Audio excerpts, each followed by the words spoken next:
Desenvolvimento de lideranças. Caro estudante, como já vimos anteriormente, a liderança é uma habilidade que pode e deve ser desenvolvida, mas além de a desenvolvermos em nós, é tão importante quanto desenvolvê-la na equipe. E como fazemos isso? Para responder essa pergunta, vamos estudar alguns conceitos da gestão de pessoas. Como desenvolver lideranças? Atualmente, o foco está direcionado às pessoas e as empresas buscam o máximo aproveitamento das suas ideias e do seu potencial intelectual. Isso faz com que os gestores assumam uma nova postura, especialmente quando o público-alvo das suas empresas são as pessoas e não mais a venda dos seus produtos. É necessário desenvolver a equipe para atender às necessidades e objetivos organizacionais. É importante que todo gestor saiba que a visão de quem exerce a liderança é ampla. Deve-se dar de forma a permitir que as pessoas se comprometam a utilizar suas plenas capacidades de realização. O líder não tem somente a capacidade técnica de reconhecer cada árvore, mas de perceber quando a floresta vai pegar fogo. Cada pessoa na equipe é um indivíduo com suas características pessoais e, claro, o seu nível e estilo de liderança. Perceber na equipe qual delas tem o reconhecimento dos colegas, a chamada liderança informal, e qual apresenta o conjunto necessário para liderar a equipe na ausência do líder formal, é um primeiro passo para o desenvolvimento. Relação constante com a equipe. Saber interagir com a equipe é fundamental para quem deseja ser um bom líder, sendo que para isso é preciso dedicar parte do seu tempo a esta missão. A liderança não é algo técnico, muito pelo contrário, está mais próxima das relações interpessoais e, como tal, devemos nos empenhar mais como pessoa, aquela que tem sentimentos, emoções, do que como chefe, para aplicar o princípio da proximidade com a equipe e exercer a liderança de forma efetiva.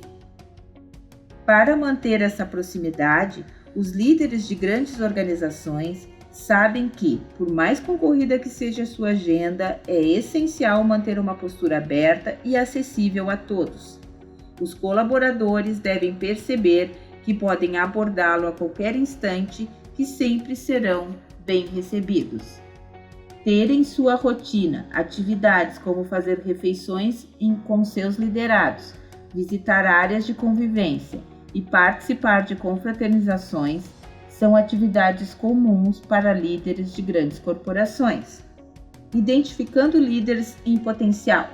Na busca por futuros líderes, é preciso identificar a maturidade psicológica e de trabalho do colaborador. A maturidade no que diz respeito ao trabalho está relacionada com a capacidade técnica, o conhecimento e a experiência. Já a maturidade psicológica está relacionada com a disposição, a motivação e o comprometimento para realizar o seu trabalho. Este processo de identificação busca avaliar o tipo de relação que os liderados estabelecem com a organização, pela maneira que agem e pelos comportamentos, valores e ideologias que adotam.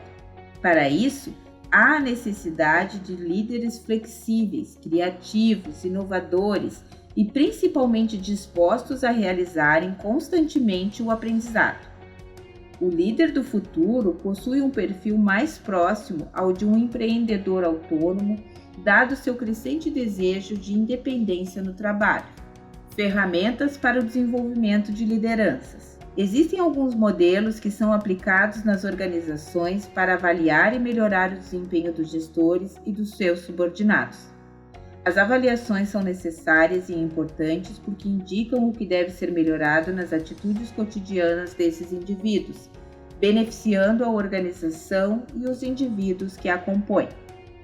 A avaliação 360 graus. Este método, que consiste em avaliar o desempenho dos colaboradores por meio de uma rede de feedback, envolvendo as pessoas que fazem parte do seu círculo de atuação, possibilitando ainda a visão da sua performance sob diferentes ângulos, visão dos superiores, dos pares, dos subordinados, clientes e fornecedores.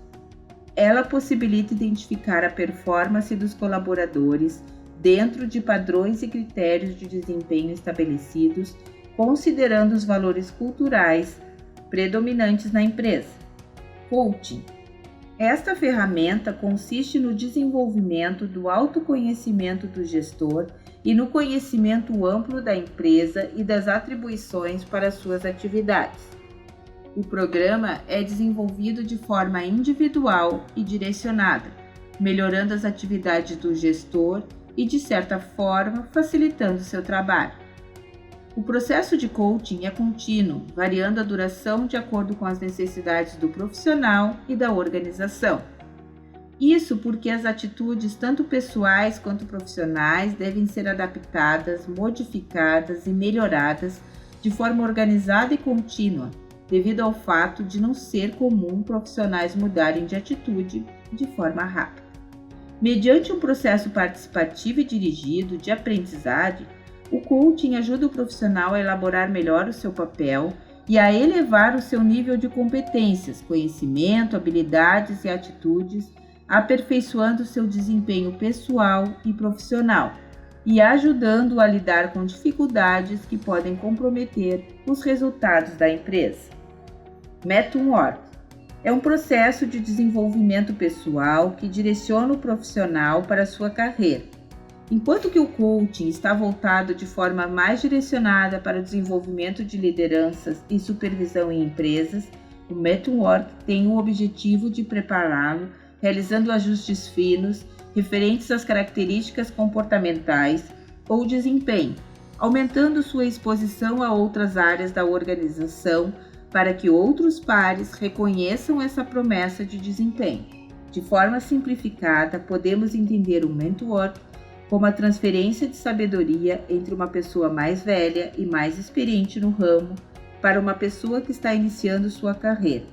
Esse processo ocorre especialmente entre pessoas que estão se preparando e sendo preparadas para a sucessão de um cargo na empresa. Vimos que a cultura e a identidade da organização devem ser repassadas a todos os seus integrantes de modo a manter uma comunicação aberta e acessível.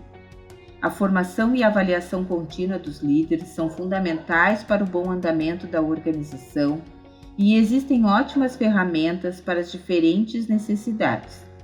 A avaliação 360 graus permite que os líderes troquem feedbacks com os liderados, enquanto que no coaching, o mentoring, a liderança pode ser desenvolvida e as ações melhoradas com um trabalho gradual, modificando comportamentos e pontuando ações.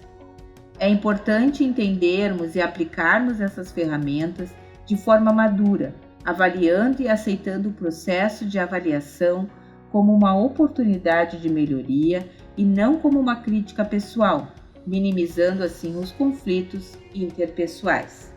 Um abraço e até breve!